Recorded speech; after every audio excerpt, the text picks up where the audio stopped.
জয় ঠাকুর।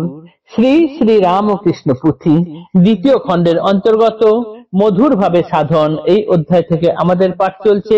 আজ আমরা এই অধ্যায়ের 17তম দিন পাঠ করব। 190 পর্ব, পৃষ্ঠা সংখ্যা 115 এর কিছু অংশ থেকে 116 এর কিছু অংশ পর্যন্ত।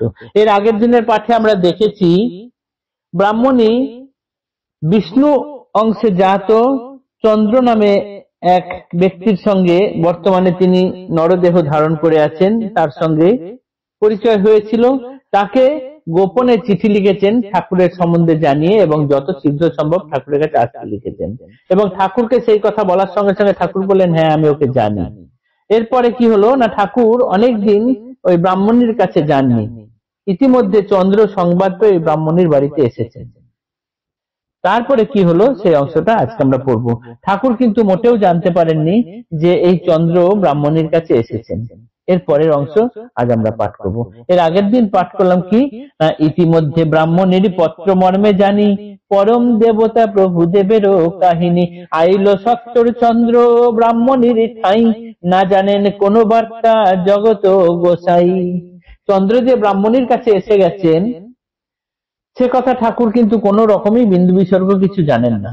এদিকে ব্রাহ্মণী কি করছেন, আপনার কাছে চন্দ্রে রাখিয়া গোপনে ব্রাহ্মণী পাঠায় বার্তা প্রভু সন্নিধানে, আসিবারে একবার আশ্রমে তাহার বহুদিন গেল কেন নহে আসা আর, প্রভুর শ্রীমুখে আগে শুনেছে ব্রাহ্মণী যে তোমার চন্দ্র আমি তারে ভালো চিনি, লেগেছে বিস্ময় বাক্যে ব্রাহ্মণীর প্রাণে, আগে দেখা পরে চেনা না দেখে কে চেনে, দেখিতে রহস্য কিবা চন্দ্রে রাখি ঘরে, অন্নাদি ব্যঞ্জন রাধে বাহির দুয়ারে, হেন কালে উপনীত প্রভু নারায়ণ দূর থেকে ঘরে চন্দ্রে করে নিরীক্ষণ, এসেছো এসেছো চন্দ্র এতেক কহিয়া, ওহে চন্দ্র চন্দ্র বলি ডাকেন চেঁচিয়া, নীরব ব্রাহ্মণী চন্দ্র নাহি দেয় সারা, এমন সময় প্রভু হইল বাহ্য হারা।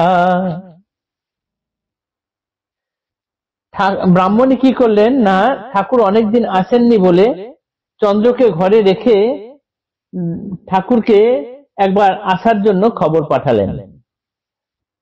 কেননা ঠাকুর যে বলেছেন যে আমি ওই চন্দ্রকে চিনি, এতে ব্রাহ্মণীর মনে খটকা লেগেছে। কেন খটকা লেগেছে না, আগে দেখে পরে মানুষ চেনে, কিন্তু না দেখেই কে আবার চিনে ফেলে আগে থেকে। এই কথাটাতেই ঠাকুরের ব্রাহ্মণীর একটু খটকা লেগেছে যে আগে দেখাশোনা হলো না কিছু না, ঠাকুর তাকে না দেখেই আগে কি করে চিনে ফেলেছে। এই রহস্যটা ভেদ করার জন্যই তিনি কি করছেন না, ঠাকুরকে ডেকে পাঠালেন একবার এদিকে আসার জন্য, কিন্তু চন্দ্র যে এসেছে সে কথা জানাননি। এই ঠাকুর কি করলেন না, এরপরেই তার কাছে একদিন এলেন, কিন্তু দূর থেকে ঘরের মধ্যে চন্দ্রকে দেখেছেন, আচ্ছা যে কেউ একজন আছে, কিন্তু ঠাকুর সঙ্গে সঙ্গে তাকে ডাকছেন যে এসেছো এসেছো নাকি চন্দ্র। দূর থেকেই তাকে দেখেছে, দেখে তাকে দেখে বলছেন ওহে চন্দ্র চন্দ্র বলে ডাকছেন চেঁচিয়ে। ব্রাহ্মণী কিন্তু নীরব হয়ে রয়েছেন, আর ঠাকুর ওইখানেই চন্দ্রকে দেখে বাহ্য জ্ঞান হারা হয়ে গেলেন।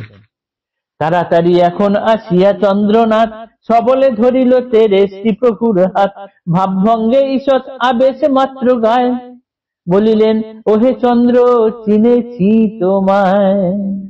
চন্দ্র কয় তাই উত্তর বচনে, চিনিয়াছ এতদিন ভুলেছিলে কেনে, ঈশ্বর ইচ্ছায় প্রভু কইলা প্রত্যুত্তর, কহে চন্দ্র অন্যকে বা তুমি তো ঈশ্বর।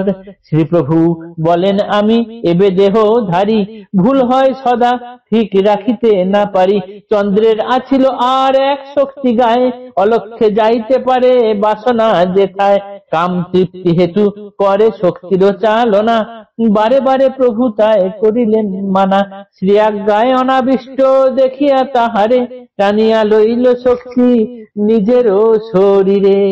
চন্দ্র হইল বিষহীন ভুজঙ্গের প্রায়, সরদনে শ্রীচরণে লুটালুটি খায়, রামকৃষ্ণ লীলাবতী মধুর কথন, শুনো অতঃপর কিবা পশ্চাৎ সাধন।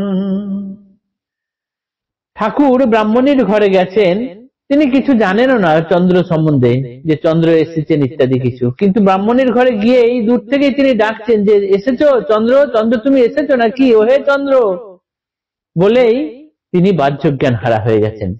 এদিকে ব্রাহ্মণী কিন্তু চুপ ছিলেন, উনি কিচ্ছু বলেননি। আর চন্দ্র ঘরের ভেতর থেকে দেখছেন যে ঠাকুর বাহ্যজ্ঞান হারা হয়ে গেছেন, এক্ষুনি পড়ে যাবেন। দৌড়ে তিনি ছুটে এসে তাড়াতাড়ি করে খুব জোর করে ঠাকুরকে তেড়ে ফুড়ে ধরলেন, না হলে ঠাকুরের হাত না ধরলে ঠাকুর ততক্ষণে পড়ে যেতেন।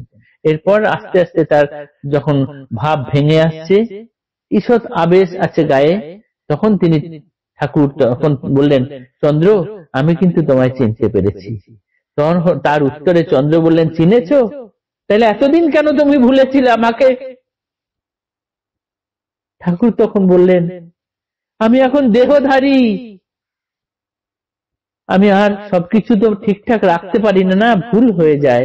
দেহ ধারণ করে এলে আগের মতো তো সবকিছু পারি না। এই কথা বলছেন দুজনা। এরপরে আরেকটা ঘটনা ঘটলো। চন্দ্রনাথের একটি শক্তি ছিল, তিনি কাম কাম বাসনা তৃপ্তি করার জন্য একটা শক্তির চালনা করতেন, করে তিনি যথায় যেখানে খুশি যখন খুশি চলে যেতে পারতেন। ঠাকুর তাকে বারবার নিষেধ করছিলেন, কিন্তু সেই কথা শোনেননি। তখন ঠাকুর কি করলেন, যে না, সেই শক্তিটা তার গায়ের দিকে টেনে নিলেন। এই শক্তি গায়ের দিকে টেনে নেওয়ার সঙ্গে সঙ্গেই চন্দ্র যেন একদম ভুজঙ্গ, বিষহীন ভুজঙ্গের মতো, মানে ফনা আছে কিন্তু বিষ নেই, এরকম সাপে পরিণত হয়ে যাওয়ার মতো হলো চন্দ্রের। তিনি ঠাকুরের চরণে লুটোপুটি খাচ্ছেন আর কাঁদছেন। রামকৃষ্ণ লীলা অতি মধুর কথন, শুনহ অতঃপর কিবা পশ্চাৎ কথন। এরপরে কি হলো সেটি আমরা আগামী পর্বে পাঠ করব। জয় ঠাকুর, নমস্কার।